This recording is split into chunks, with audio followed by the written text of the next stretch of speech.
మానకొండూరు మాజీ ఎమ్మెల్యే రసమై బాలకిషన్ ప్రస్తుత మానకొండూరు ఎమ్మెల్యే కవ్వంపల్లి సత్యనారాయణపై చేసిన వ్యాఖ్యలను తీవ్రంగా ఖండిస్తున్నామన్నారు. కాంగ్రెస్ పార్టీ నాయకులు సముద్రాల అజయ్ నేడు కరీంనగర్ నగరంలోని ఒక ప్రైవేట్ హోటల్లో కాంగ్రెస్ నాయకులు మీడియా సమావేశం ఏర్పాటు చేసి మీడియాతో మాట్లాడారు. ఈ సందర్భంగా కాంగ్రెస్ నాయకులు సముద్రాల అజయ్, దుబ్బాసి చందులు మాట్లాడుతూ మానకొండూరు ఎమ్మెల్యేను మాజీ ఎమ్మెల్యే రసమై నోటికొచ్చినట్టు మాట్లాడుతున్నారని, ఇలా మాట్లాడితే తీవ్ర పరిణామాలుంటాయని హెచ్చరించారు. రసమై బాలకిషన్ నోరు అదుపులో పెట్టుకోవాలని, ఒక ఎమ్మెల్యేగా చేసిండి కూడా పశువుల కాపరిలాగా మాట్లాడడం సిగ్గుచేటన్నారు. భవిష్యత్తులో మళ్ళీ ఇలాంటి అవాకులు చేవాకులు మాట్లాడితే నియోజకవర్గంలో ఉరికించి కొడతామని వారు హెచ్చరించారు. ఈ కార్యక్రమంలో సముద్రాల అజయ్, కాంగ్రెస్ పార్టీ సీనియర్ నాయకులు గోష్కి శంకర్, తెలంగాణ అంబేద్కర్ యువజన సంఘం రాష్ట్ర ప్రధాన కార్యదర్శి దుబ్బాసి చందు, తెలంగాణ అంబేద్కర్ యువజన సంఘం కరీంనగర్ నియోజకవర్గం అధ్యక్షులు తదితరులు పాల్గొన్నారు.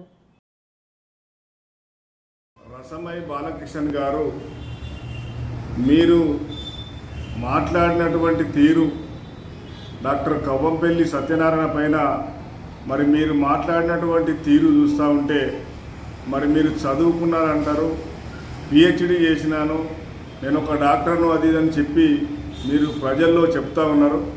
కానీ మీ మాట తీరు పద్ధతి చూస్తూ ఉంటే మరి ఇవాళ రేపు కనీసం పశువుల కాసే వ్యక్తి అయినా కూడా భాష సరిగా మాట్లాడుతున్నటువంటి పరిస్థితి లోపల మరి మీరు ఒక భూతు పురాణం మాట్లాడుతూ ఉన్నారు.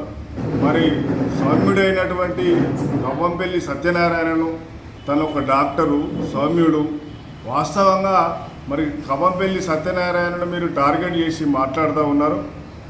ఒకటి చెప్తా ఉన్నాం, కాంగ్రెస్ నాయకుల పైన, కాంగ్రెస్ కుటుంబం అంతా ఒక్కటే, కాంగ్రెస్ నాయకుల పైన కానీ కార్యకర్తల పైన కానీ మీరు మాట్లాడితే ఖబర్దారు చెప్తా ఉన్నాం.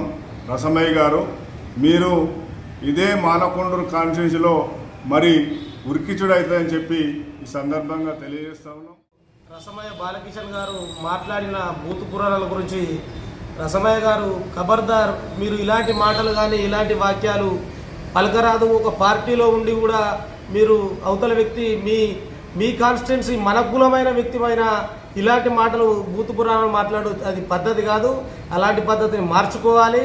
లేకపోతే కాంగ్రెస్ ప్రభుత్వంలో మిమ్మల్ని ఉరికించుకుంటా కొట్టుడు అవుతుంది రాష్ట్రం అంతా అని తెలియజెప్తున్నాం.